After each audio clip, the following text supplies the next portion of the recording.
Hi everyone, this is EDIT 5100, Chapter 1, Introduction to Assistive Technology. All right, regardless of how disabled a person may appear, inside is a person who wants to be part of life. So there's actually a lot of studies that interview or survey people with disabilities, and a lot of them actually say they want to be part of life. They want to work, they want to do all these things. However, society seems to think that they are helpless, useless, and stuff like that, and so don't really address this population. So we find a lot of people who are not hired because employers don't think that they're really good workers for some reason, and so they then appear to be unemployed and useless or lazy, but really they are not. Taking a problem-solving attitude instead of a too bad there's nothing that can be done attitude can lead to creative solutions that eliminate or bypass obstacles such as disabilities. So what that is talking about is, there are ways if we want to help people with disabilities or enable or empower a person with a disability to actually do something that they want to do. Simple technology can change a person's life. So we'll talk about that because obviously this is what this course is all about. I want you guys to stop this PowerPoint here and then click on this link that says Assistive Technology Opening Doors to Independence. And I want you to watch it because it's like a really great overview. It's about 5 minutes, I believe, or so. Video that really describes like all the different things that we will be encountering. Pay attention to some of the technologies that you see in it, and then maybe we can even have a discussion about that as well. All right, now that you're done watching that video, let's continue with what is assistive technology and defining it. So the Individuals with Disabilities Education Improvement Act of 2004, also known as IDEA, which I'm sure you're familiar with, is a federal law that provides the foundation for all special education services. There are two parts. There's the devices and then there's the services section. So let's talk a little bit about the definition, okay? Any item, piece of equipment, or product system, whether acquired commercially off the shelf, modified, or customized, that is used to increase, maintain, or improve functional capabilities of a child with a disability. Okay, let's break that all down because that's a lot because it is a legal definition of it. Okay, any item, piece of equipment, or product system. What is a product system? A product system is like a whole grouping of things. So we're talking about, let's say if it's an educational product system, it might be a computer with a recorder and a speaker and, a magnifier or something like that, right? So it's a group of things. And it says whether acquired commercially off the shelf, modified or customized. So acquired commercially off the shelf basically is going to the store and buying it. That's what it means, okay? Modified is when you buy that thing off of, let's say, the shelf of a Target or a Walmart, you change things around to fix it to that person's needs, right? Customized means before it's made, we need to know what are all the considerations and then we'll make it for that specific person. That's the difference between modified and customized, okay? And that's the rest of the definition I think is pretty easy to understand. The exception is that it does not include a medical device that is surgically implanted or a replacement of such device. So feeding tubes are not considered assistive technology and cochlear implants are not considered assistive technology. IDEA recognizes that simply providing a device is not enough. Just because you give them something doesn't mean that they're going to be able to know how to use it or use it effectively. So there's also the services part of it, which is the understanding of the device. All right, so here are some services that are mentioned, and I know it's really long, but it's because it's part of the legal definition. That's why we're listing it word for word. I'm not abbreviating it. All right, assistive technology services are any service that directly assists a child with a disability in the selection, acquisition, or use of an assistive technology device. So number one, the evaluation of the needs of such child, including a functional evaluation of the child in the child's customary environments. So what that is saying is we need to evaluate them through some sort of questionnaire or survey or observation of the child in a child's customary environment. That would be, and normally in class I would say, what are those things? I'm going to tell you right now, and that is a classroom, a library, a playground, the beach, the park, The home. So it really does depend on that specific person, where they're going to go or where do they usually experience life in their lives. Okay, so it could be the library, it could be the mall. When we want to know all those different places that we need to put into consideration so that this person can access all the things that they want to in those environments. 2, purchasing, leasing, or otherwise providing for the acquisition of assistive technology devices by such child. So how are they going to obtain it financially or physically? 3, selecting, designing, fitting, customizing, adapting, applying, maintaining, repairing, or replacing assistive technology devices. So we need to figure out what kind of device they're going to get it, how they're going to get it, but then also how to fix it if it gets broken, or what to do if it gets broken. 4, coordinating and using other therapies, interventions, or services with assistive technology devices, such as those associated with existing education and rehab plans and programs. So now we need to coordinate with other people, specialists in that child's life, where we can then organize and talk about this device as well and how it can benefit that child in all these multiple arenas. 5, training or technical assistance for such child or, where appropriate, the family of such child. So once this device is in the child's hands, they need to learn how to use it. And most likely their parents also need to learn how to use it, and also other people as well, which is the next one. But definitely the family members and the child need to both know how to use it well. Because if they both don't know how to use it, or there's a question and they don't know how to answer it, they might just abandon it, and that's not something we want to happen. 6, training or technical assistance for professionals, including individuals providing education and rehab services, employers or other individuals who provide services to, employ, or are otherwise substantially involved in a major life function of such child. So the teachers need to also know how to use these devices as well, because maybe the child's going to use it to communicate with the teacher, and the teacher needs to maybe learn how to use it, read it, or understand it. So then they also need to train it as well. Maybe the assistant needs to as well. There's multiple people, so again, depending on what it is, that person will also need help as well. All right, let's talk about the different types of assistive technologies. There are 3 categories. There's low-tech tools, mid-tech tools, and high-tech tools. When I was learning all of this, it was only low-tech and high-tech, but now we're getting a little bit more fine because of technology and how it's changing in 2020.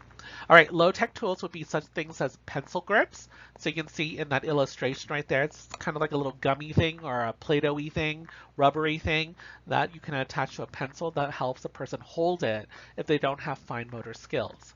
There's also the slant board. A slant board is basically kind of like a tray with an angle on it. So you put the book on it, but it raises up so that the child doesn't have to strain their neck to look down on a tabletop. It can actually be a little bit higher. Think about an architect's desk. Okay. There's also the key guard. A key guard is not what you think it is, probably. You guys are probably thinking about what a moisture guard is. A moisture guard is a plastic thing that covers an entire keyboard that prevents moisture or drooling or an accidental spill onto a keyboard. A key guard is basically, let's say that the person has tremors, so they shake their hands a lot. So a key guard would be this metal or hard plastic that's the shape of a keyboard that you lay on top of the keyboard, and it makes all of the buttons flush to your fingers of that key guard. So it's basically all the same height, right? And then what happens is, imagine a person who is very shaky. If they try to type on a regular keyboard, they might type a bunch of letters at one time. A key guard is hard metal or plastic that usually allows you to actually put your hand onto the key guard without pressing all the buttons. And then the person then can steady their hand and move their hand around and then type with only the letters that they need to type with. Okay. There's also the head pointer and mouth pointer, and we'll also explain that as we go along. But basically, some people have a mouth pointer, which is something that a device that they put in their mouth. It's kind of like the shape of a teeth or retainer, and then there's a stick that comes out of it, and that stick is used to select things. It could be on a like a iPad or a tablet of some sort, or typing on a keyboard or whatever it is. A head pointer is exactly the same thing, but it's put on a hat, and then that stick sticks out of that, and then they would do it that way. There's also mid-tech tools such as the digital recorder, a calculator, and then also a switch-operated toy or appliance. So a digital recorder is basically kind of like a little thing that records your voice. A smartphone does that a lot now for us. It's like, a digital recorder. But before, it used to be like a little thing that you would hold, and there might be like a little cassette in there or something like that. Now it's much more like digital, right? Computerized. Calculator is, unless it's like a fancy TI 85 or whatever it is, it's more like the ones that you'll find at a 99-cent store that might be solar powered or just operating through just like, a simple battery. Okay, a switch operated toy is basically, let's imagine a Tickle Me Elmo, right? You squeeze it and then it giggles. For some children that have grasping issues, they cannot tickle Elmo. And that's very sad. So for some people, what they're doing, they're going to attach a switch to it. A switch is just like a really big button, right? And then they'll wire it to the Elmo so that instead of squeezing Elmo, if the child touches this button, like presses down on this button, it will tickle Elmo and then Elmo will laugh. So that would be considered a mid-tech tool. If you've ever wanted to do that or try it out, there's actually YouTube videos, tutorials on how to connect it. So you kind of feel like a scientist because you're going to be moving things around, or an engineer when you're doing it. But they can be actually quite expensive if you buy them. So maybe you know how to do it yourself. There's also high-tech tools, computers, the cloud, apps, and mobile device and tablets. So computers, obviously we all know what a computer is. That's considered high-tech. The cloud, the cloud. It's not the thing in the sky. We'll talk about it as we go along, but it's basically a storage unit for data. Apps are the things that you find on your phones and on some computers and tablets. And then mobile devices are the actual physical things, which are your smartphone and then your tablets and stuff like that. All right, let's talk about the legal basis for assistive technology. Again, Individuals with Disabilities Education Act of 2004, IDEA, is defining assistive technology and requiring considerations of the assistive technology needs of every student receiving special education services. So if you've ever gone to an IEP or an individualized education program, you would know what we're talking about because there's an assistive technology component to that meeting. And that meeting is basically something that will evaluate the student for that year, right, in different aspects and stuff like that. All right, so a lot of this stuff you understand because you're an educated person, right, or you're learning about this stuff. However, parents of children with disabilities sometimes don't understand what is going on. Sometimes if they are a minority, they definitely don't know what's going on. And they might just say, well, my child's a disability, you're taking care of it because you're the specialist, you're the school. Just do it. But the thing is, we also want the parents to be involved with the children's life as well. And so if you want to, or I highly recommend this link right here in what is called the What is an IEP link. I want you to stop this and then watch this video because this woman does an amazing job of explaining it in simple terms. And I challenge you, if you are a bilingual speaker and you do have students with parents who are, let's say, monolingual in their native language that's not English, is to be able to translate what she's saying into that other language and then communicating, because we do want the parents to be actively involved in that child's life in a positive way, because some parents are too busy working, they don't have time, right? But part of it is also maybe in denial, or they maybe choose not to do it because of one reason or another. And I want you to watch this. She's fabulous and I want to be her friend. I follow her on Instagram, and I want you guys to really appreciate how really good communication is effective with parents of children with disabilities. Not all students are entitled to assistive technology, only that assistive technology be considered within their IEP that is developed. There are certain categories of special education as defined by the Individuals with Disabilities Education Act, IDEA. In order to qualify for special education, the IEP team must determine that a child has one of the following. Number 1, autism. 2, blindness. Then deafness. Then emotional disturbance. Hearing impairment. Intellectual disability. Multiple disabilities, orthopedic impairment, other health impairments, specific learning disability, speech or language impairment, traumatic brain injury, or visual impairment. So hopefully you understand all of these different types of disabilities. If you don't, please feel free to then look them up. I wish I could answer this in a classroom, but obviously we're doing this through online. So please look up some of these if you don't know exactly what it means. Section 504 of the Rehab Act of 1973. No otherwise qualified individual with a disability in the United States shall, solely by reason of her or his disability, be expelled from participation in, be denied the benefits of, or be subjected to discrimination under any program or activity receiving federal financial assistance. So what that is saying is, if you're receiving government money, you cannot discriminate against a person with a disability. Okay? School districts must comply with Section 504. Covers a broader range of students than IDEA categories, so there's actually more disabilities that would be covered by 504. Applies to all students with disabilities, even those who are not eligible for special education. So before, we were talking about special education as in a classroom separated from the typical students, right? But this will cover students who are also in the typical classroom as well if they're not mainstreamed already. Applies to all students with disabilities, even those who are not eligible for special education. Heart malfunctions, blood disorders, chronic fatigue syndrome, respiratory conditions, epilepsy, cancer if it impacts their education. So these are all things that might be episodic. Episodic basically means it doesn't happen all the time. They're not constantly like this. Let's say like a mental impairment or a cognitive disability, right? Instead, these might be something that happens sometimes. And so it might cause them to miss class, miss school, be very tired, and stuff like that. And again, let's revisit this woman who is, I believe her name is Amanda, and she will now explain the differences and the similarities between IDEA and 504. And again, I ask you guys to stop your video right now, or this video, and then click on the link and then go and listen to our talk. It's really fast, but again, such an easy breakdown that you can then explain to parents if you want to, or children, or other people who don't necessarily know all the things they need to know about special education. All right, let's talk about Americans with Disabilities Act, also known as the ADA.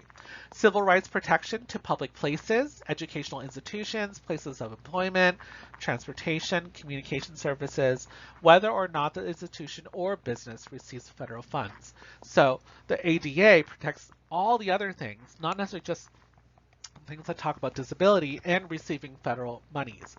So that means that restaurants need to comply to ADA, and parks need to also be accessible, and all these other things. Okay, important for students with secondary education because IDEA no longer covers them. So what that also means is IDEA covers you up until high school. Once you're in college, you're no longer covered under IDEA. You're actually covered by the ADA.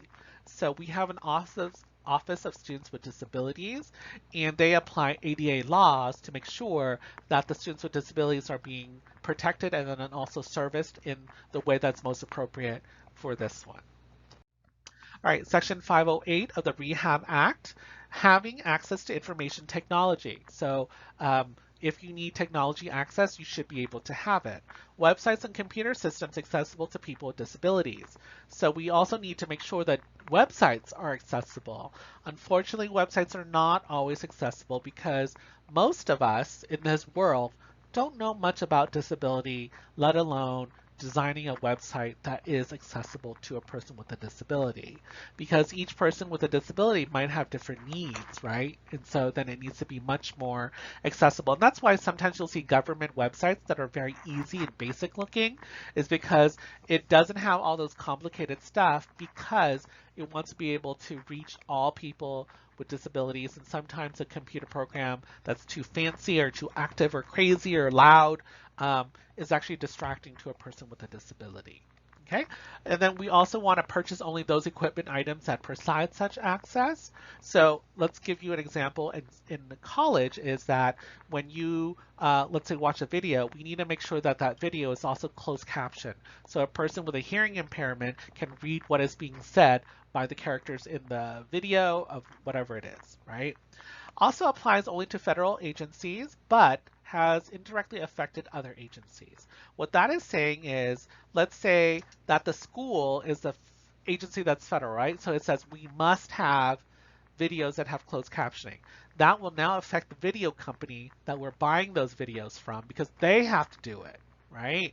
And if they don't do it, then we don't buy it from them and then they don't make any money. And let's be honest, all companies want to make money, right? So then that kind of inspires people to then set a standard for those companies to do those things that are disability friendly. And remember, when everyone can access an item or a device, that means anyone can buy it, which means more money possibilities, right? If the iPhone was not accessible to people with disabilities, imagine all of the people with disabilities who would not buy an iPhone. And you know that Apple wants all of the money. It doesn't matter if it's coming from a person who is disabled or a person who is able, right?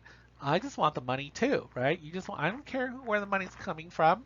And that's what a lot of agencies do as well. So we need to talk about that as well as we go along through this semester. All right, let's talk about the National Education Technology Plan. Transforming American Education, Learn Powered by Technology, recognizes that technology is at the core of virtually every aspect of our daily lives and work. And that's very true. When are you not surrounded by technology now, right? We're living in a different world than we were 20 years ago, 30, oh, even more than 20 years ago, 30, 40 years ago. All right, we must leverage it to provide engaging and powerful learning experiences. So the technology is there. Let's try to figure out how we can make it benefit people with disabilities. Develop and implement learning resources that exploit the flexibility and power of technology to reach all learners anytime and anywhere.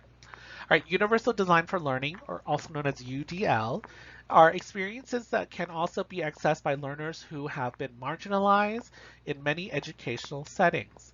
It might be because there are low-income communities and minorities, English language learners, students with disabilities, students who are gifted and talented, students from diverse cultures and linguistic backgrounds, and students in rural areas. So UDL is trying to address everyone. Why? Because universal means everyone, right? It means the entire galaxy. If the entire galaxy has things that were designed for them to learn through, that means we don't have any problems then, right? Because everyone can access it. So that's what the goal is, whether it is for a person who is highly intelligent or a person who is very behind because of their socioeconomic standards or status, or because of the fact that they are an English as a second language learner. How can we use technology to help these people? And then how do we design things so that everyone can understand what is going on at their grade level? All right, let's talk about Common Core state standards. Addresses the problem of too many U.S. high school graduates not being adequately prepared for college. Okay, we're talking about mathematics and English language arts literacy. Obviously, this class is not about Common Core, and I know that some of you guys have experienced it. I've witnessed it where my friends have actually unfriended each other on social media because they were fighting over Common Core. It's crazy, right? I understand how parents sometimes want to help their children, but because of the learning styles, which is Common Core, is foreign to them. They get very frustrated very easily, and they're like, how come my children can't even do like a basic multiplication problem? I knew how to do it because I memorized it all, right? But the thing is, you need to challenge those people as well and say, you might have learned by memorization, but did it affect you in any way? Are you now an engineer? Are you a scientist? Which is the areas where we're looking for, right? STEAM or STEM. In that sense. So we might have gotten through it, but we also didn't benefit from it. We just did it, and not really consumed it and really absorbed it into our brains. Standards of what students should know and be able to do at the end of each grade promotes a culture of high expectations for all students. For students with disabilities, many teachers have low expectations, and that's very common. We pass students with disabilities because we just want them to go through, right? We don't actually pass them because they deserve to pass. And that becomes an ethical issue that you'll see from grade school to college. Common Core recognizes that these students will need additional supports and accommodations to meet the standards. And so, again, it is true. We will talk a little bit about Common Core resources as we go through this semester. All right, let's talk a little bit about the brief history of assistive technology. So Pellegrino Turri invented the typewriter in 1808 for Countess Carolina Fantoni da Fivisiano. She was blind and it was to help her with writing. Okay, so if he did not invent the typewriter, maybe she would never have written anything. And imagine a life where you can't do something like communicate with another person that way. Bob Williams is a person with a physical disability, and he's also nonverbal, which means he doesn't speak. And he is diagnosed with cerebral palsy, which is a disability. So teachers thought he would never be able to read or learn because there was no technologies, right? But until then, he got the typewriter. He said that if the typewriter was not there, it would have been a self-fulfilling prophecy. So then it would have been true. He would not be able to communicate, read, learn, because there was nothing to help him be able to read or learn. But because he had a typewriter, he was able to then type out ideas, thoughts, and things that he wanted to communicate because he couldn't use his mouth or his voice and stuff like that. All right, let's talk about technology. All right, fast forward into one of the earliest computers that was created. It was $4,000. It was a Hewlett-Packard HP 150. It had a 9-inch screen, so it was not color, just green with a black background. And it had 256K of memory. Let's just make sure you guys all know what a K is, okay? What is 256K nowadays? Practically nothing. It's like one Word document, okay? And we're talking about $4,000 to store something like that, right? Obviously, they have floppy disks back then, or you know, other stuff like that. But really, it was not a lot, and it was $4,000, you guys. And then, of course, let's talk about Texas Instrument TI. First portable computer was $2,700, and it had 128K, half of the other one. Okay, and this portable computer was 37 pounds. Imagine if your iPhone or your Samsung Galaxy was 37 pounds. We complain about it being whatever it is now. I don't know what it is. Is it like half a pound? I don't know. Imagine a 37-pound computer that you can carry around with you in your backpack.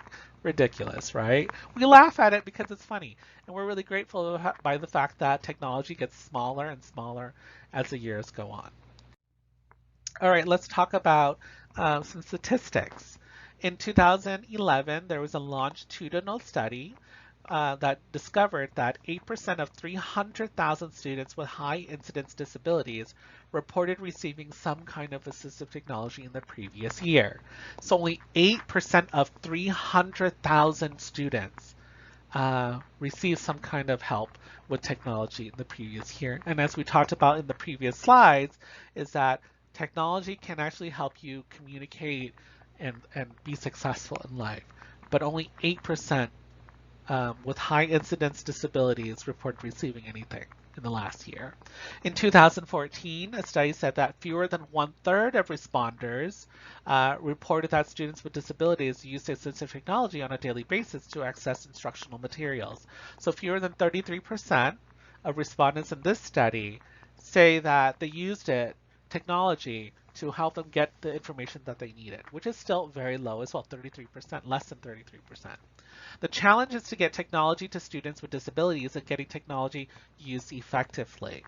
Problems identifying appropriate tools and implementation plans in schools remain major obstacles that keep students with disabilities from benefiting from assistive technology. So again, professionals in the field don't know what technologies to use, and that can be very frustrating. A lot of times caseworkers don't know anything about technology at all, and they'll just refer them to someone else. However, we challenge those caseworkers, we challenge teachers, we challenge all these different people to start to get a little understanding of technology so that they can be empathetic to the client or the student and be able to then refer effective devices. Additional barriers are society's negative stereotypes and low expectations of people with disabilities. People with disabilities resigned to lead lives of needless independence and silence. Sometimes you'll see parents who think that their children cannot do anything, and so the parents will do everything for them. And then they learn to depend on their parents and have this codependent relationship when technically maybe they just want to do it on their own and they can do it on their own, but other people don't believe in that. And that's an area that we want to also focus on when it comes to working with students with disabilities. All right, let's talk about some recent developments in technology. The cloud, we talked about that earlier when we talked about high technology. So the cloud is the use of internet to run applications or to store data. Instead of housing the complicated applications in large files on individual computers, these are stored in the cloud and simply accessed by devices. Okay, so let me break that down really quickly for those who have been around for more than 20 years. Okay, so before, when you used to buy a laptop or a computer, it used to be a really big and clunky because that's where all your information was being put into when you were creating it, right? Or you put it into a floppy drive or a zip disk or a thumb drive, right? And that's why it was big, is because it had a place, it needed a place to store the stuff. However, because of internet and Wi-Fi, we don't necessarily need to store it in our computers anymore. Instead, we store it on the internet, in the cloud. What the cloud is just basically a place in the desert, usually, where it's just a big warehouse with big computers that send all your information to. And when you need it, you get it from them. Okay, so when it comes to cloud-based processing, if there is no Wi-Fi, such as, let's say there's a power outage and you do not have Wi-Fi, you will not be able to get any of your documents. If the cloud, which is that place where it's stored, breaks down, if it's been set on fire or whatever, and then the material is destroyed, most likely you will not get it back either. Which is why you'll see some people like me who do not like the cloud and actually put everything into a thumb drive, burn it into a CD. That's back in the olden days, or put it onto an external hard drive, which is another device that's big and clunky, so that we have access to it even if there is no internet in the future for some reason. Obviously, the internet is around for a long time, but we never know, right? There might be a terrorist attack, and there might be a natural disaster that shuts down, Wi-Fi or whatever. Then at least I know I will still be able to get my files. I don't know about you. However, your computers, because it's cloud-based, will be lighter and nicer to handle and stuff like that because it's lighter because it doesn't have a place where you're storing all your stuff. It's less encumbered by the need for fast computing power or large storage capacity, reducing the cost of hardware. No need to install software onto school computers or networks because they'll just say, do you want to update, right, in your phone? That is because it's updating from the cloud as opposed to from your actual phone. Because back in the olden days, if you wanted Microsoft Office, you had a CD that you put into your computer and you download it onto your computer, right? Now you don't do that anymore. Everything is cloud-based. It's all based off of the internet. Access to both educational applications and student documents for students' homes, as well as any other school computers. So that's really wonderful.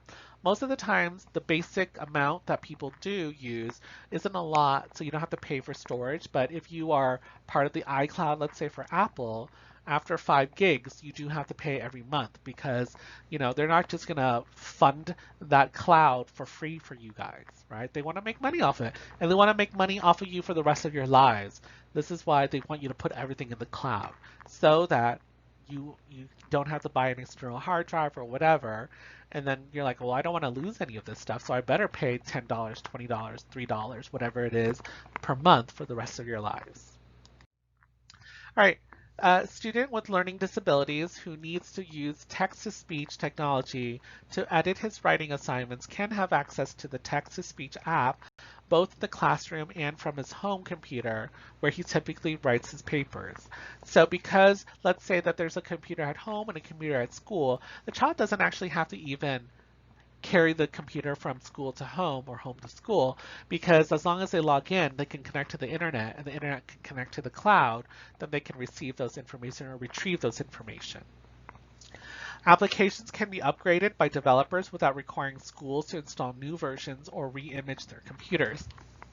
And that's a really important thing as well. When it comes to hacking, old computers are much more vulnerable than newer computers.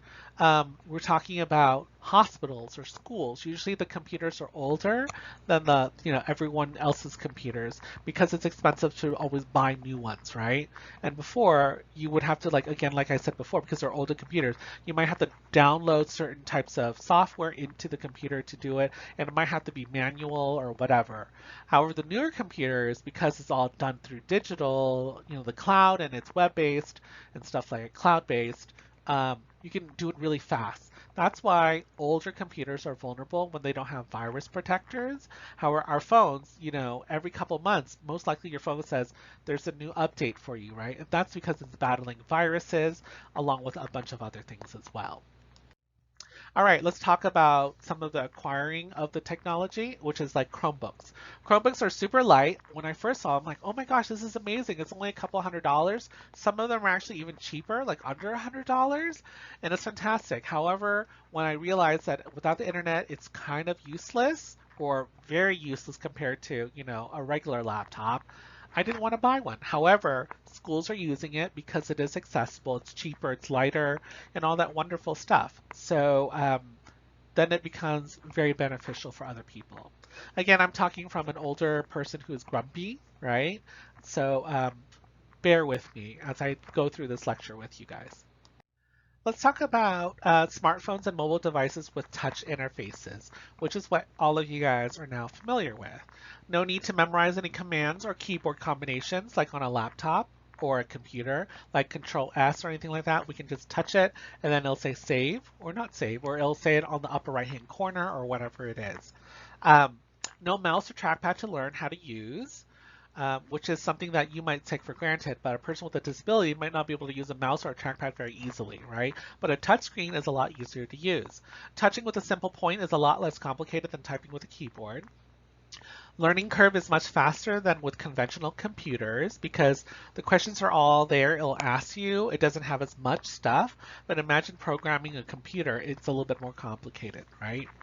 Become comfortable using them quickly, fit seamlessly into their lives because, you just hold it and then you have all these things that you can control from it.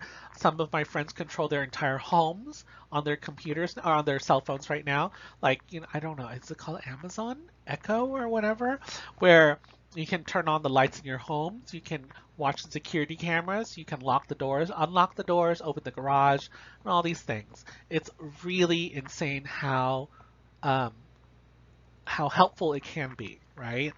Mobile devices are fast, no programs to boot up, and the battery life is relatively longer than a laptop. So they are also lightweight and portable, easily carried in a backpack or purse. Cloud storage, obviously, as we talked about before, now you all know what it is. Used across multiple environments. So you can start writing your paper on your phone, let's say, and then log into your computer, laptop, or desktop, and then continue working on it there. It's versatile and flexible, many functions built in, and of course there's endless amounts of apps. If you go into your app store, whether it's an Android or an iPhone, there seems to be 1 billion different types of app. And I encourage you guys, if you're good at designing stuff and technology and you want to develop apps, that is the wave of the future. And it's not necessarily very hard, but we are looking for always people who can create apps that are educational and especially helpful for students with disabilities.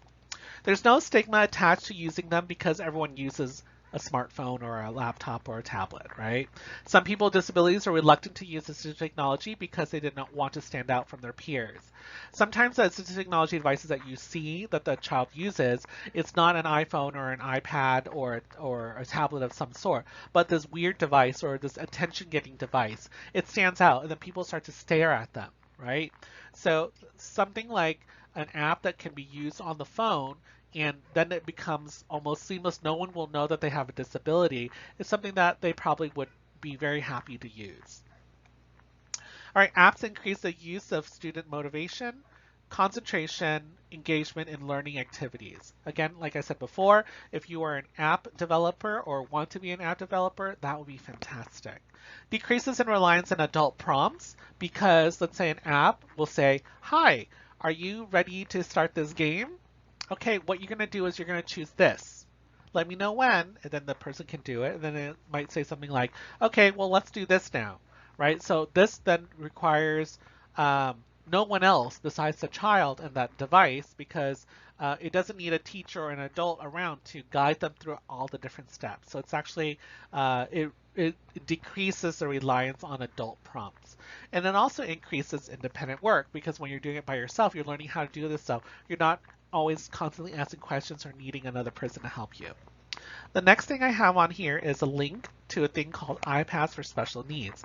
And it's about students with disabilities that are going to use a tablet and they're going to do math problems or whatever it is that they want to do. So, and it shows the enthusiasm of technology. And a lot of kids with disabilities will see other kids without disabilities using technology and they want to be part of that too. So a lot of these things are then created on an iPad or a tablet of some sort or iPhone. And then they feel like they're included in part of the crew or the gang of everyone else. All right, technology is known as a great equalizer for people with disabilities because it offers better opportunities to communicate, learn, participate, and achieve greater overall levels of independence. People perform competitively in the workplace. Again, imagine, like we said before, where do you work that does not have technology? It's everywhere. So if your child or your student with a disability or the person with a disability doesn't know how to use this technology that everyone knows how to use, like imagine giving someone an iPhone and say, you know, do this, and they're like, I don't know how to use this, then you're going to not want to hire them for work. So you might as well teach students with disabilities or people with disabilities how to use it as well, because it will also help them with their workplace knowledge as well. Technology alone is not enough, obviously. There is a concept called spray and pray. Spray technology and then pray that you get an increase in learning. And that's what happened, I believe, with LAUSD, where they gave everyone an iPad, but it didn't really help anyone because kids were being robbed. People sold it. People didn't use it. Some people did use it. But it didn't necessarily help everyone, okay? You need to purposely have a reason why this technology is being given to a specific person. Unless the initiative integrates the technology into the curriculum and addresses the details of the implementation. So unless there's a reason for it, you know, it might not work. Most likely it won't work. All right, disability rights. Rights for people with disabilities, here, just listing some so you all understand. People with disabilities have the right to maximum independence and participation in all environments without barriers. Technology can be harnessed to diminish or eliminate environmental barriers for people with disabilities. People with disabilities have the right to control and direct their own choices, and the right to access the information they need to make informed decisions according to their goals and interests. People with disabilities have the right to employ assistive technologies, strategies for implementation, and necessary training supports to maximize their independence and productivity. So you can see, obviously, this is stuff that we take for granted if we don't have a disability. But for people with disabilities, they want to make sure that people are aware that some of this stuff is actually taken away from them because of their disability. And when we define independence, that's not meaning that people can do everything on their own, because some people with disabilities do need other people to help them. Independence means being able to make their own decisions about things. So we talked about independence in the previous slide. We were talking about self-sufficiency, being able to do things on, you know, by themselves, basically, like decision making and stuff.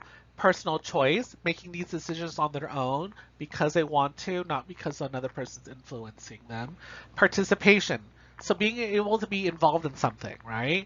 Being included or inclusion, and then of course having dignity or respect or, you know, feeling empowered about their lives. Independence as the control a person with a disability has over one's life. Independence was measured not by the tasks one could perform without assistance, but by the quality of one's life with help. All right, let's talk a little bit about medical versus social model. So we are no longer a medical model. And if you don't know what a medical model is, let's imagine this. When you have a migraine, right, and you go to the doctor, which is a medical profession, what are they going to do? They're going to go, okay, take Tylenol twice a day and get some sleep. And then that's it, right? They want to know what the problem is, and then they really want to just give you how they know it's going to go away biologically, through medication or whatever. When we come to a social model, we might want to say, hey, have you been going through some stressors lately? Or has there been anything that's been bothering you? Because that might be the reason why you're getting these migraines, right?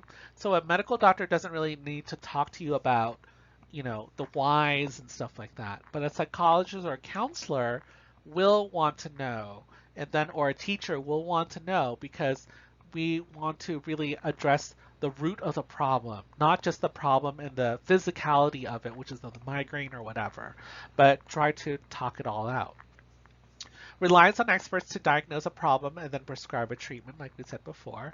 Student-centered decision-making model actively engages the student with a disability and family members in a collaborative process of finding technology tools that best meet the student's needs and preferences. So with the holistic or the more social model, we involve people in there and we try to figure out what's going on, and then we kind of try to resolve those problems, okay? And then we hope that that migraine, let's say, goes away. So it requires active participation from the client or the student and maybe their family members as well. Assistive technology decision-making process. So let's talk a little bit about different types of surveys or questionnaires, evaluation forms that professionals use to try to match up the student with the right technology device. The first one we talk about is the quality indicators for assistive technology, which I think is called also known as QUIET. It identifies the best practices in selecting and implementing assistive technology for individuals with disabilities. But the one that the book really focuses on is the one called SETT, S-E-T-T framework by Zabala. And SETT stands for Student, Environment, Tasks, and Tools. And we're going to talk a little bit about each of those in the next couple of slides. All right, so you want to begin the selection process by focusing on the student, which is the S in SETT. So we want to know their age and their grade level, their student strengths, their students' interests, and skill areas that are weak. Okay, so that's the first part. The first E is the physical arrangement or special concerns of the environment, which is what the E stands for. Which equipment and materials are currently available in the environment, instructional schedule, supports that are available to that student, and then which resources are available to the people supporting that student. Okay, so let's go to the first T, which is activity or task that takes place in the environment that supports the student's curriculum. What are the critical elements of these activities? And then the second T is how might technology or the tools support the student's active participation in those activities. So we're talking about what strategies might be used to improve the student's performance and which low-tech, mid-tech, or high-tech options should be considered for the student in these environments. And that stands for the SETT by Zabala. Now let's talk about universal design. The design of products and environments to be usable by all people to the greatest extent possible without the need for adaptation or specialized design. So let's just talk about that. Again, we're thinking about businesses, right? All businesses want to make money. Okay, I'm sorry to break that news to you if you didn't already know that. So if you want to make a lot of money, you want to make the thing accessible to as many people as possible, right? So that means designing things in a way where you don't have to fix it later on for certain populations of the society. All right, you want to eliminate the need for costly, inconvenient, and unattractive adaptations later on. Architecture to hardware and software development to instructional design. These are all the areas where universal design is focused on. It originally came in as a term in architecture. You want to make sure that buildings are universally accessible or universally designed, so that you don't have to fix it later on for a person, let's say, with a disability or whatever. I'll give you an example. If you have a one-story house, right, just a one-floor house, but there are steps in the front of your house, that right there means that a person with a disability or a person who has arthritis might not be able to access that house. That means that one more person who's not going to be able to buy your house, right? However, if you make the front door the same height as the floor in the front, they can just, roll themselves into the house. That means that they can also buy that house as well, right? So again, to universally design a building, now we're going into technology, but then also education as well. Here are some examples of architectural things that are really helpful. Automatic doors. Let's say when you go to Target or Walmart, do you want to open up that door? Not really. You don't want to touch it, especially in pandemic times. But instead of the door just automatically opens because it sensors and knows that you're there, you're like, okay, that's great. And it's also really helpful when you're carrying, let's say, stuff, right? Do you want to have to open up a door while your hands are full of things? No. So if you have a technology that invents it so that you don't have to do that, the more the better. And imagine a person with a disability, let's say a person in a wheelchair. It can be difficult for them to open up a door, especially a door that will automatically swing closed. You know what I mean? Like it just pushes back, when you pull it, right? So then that can be very challenging for a person with a disability. But if you have these automatic doors for everyone, then everyone can be happy. Curb cuts. Curb cuts are really great. If you're a parent who is rolling your child in a stroller, right? But it's also really helpful for people who are in wheelchairs and people who have arthritis or cannot move their legs or lift their legs really high. There's also captioning.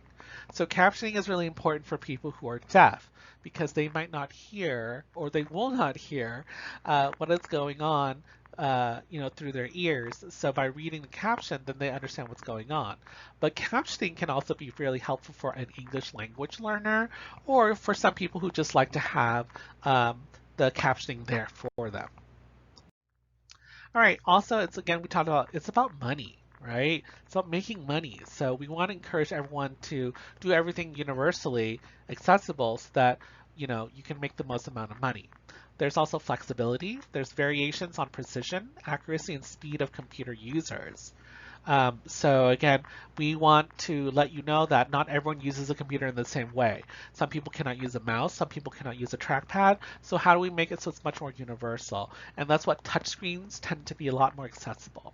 Icons and text can be read out loud on a computer, so that's really great, right? If you program it so it does that, then that person can use it. Another person doesn't have to use it. Keyboard commands instead of a mouse or trackpad gives people with fine motor difficulties options.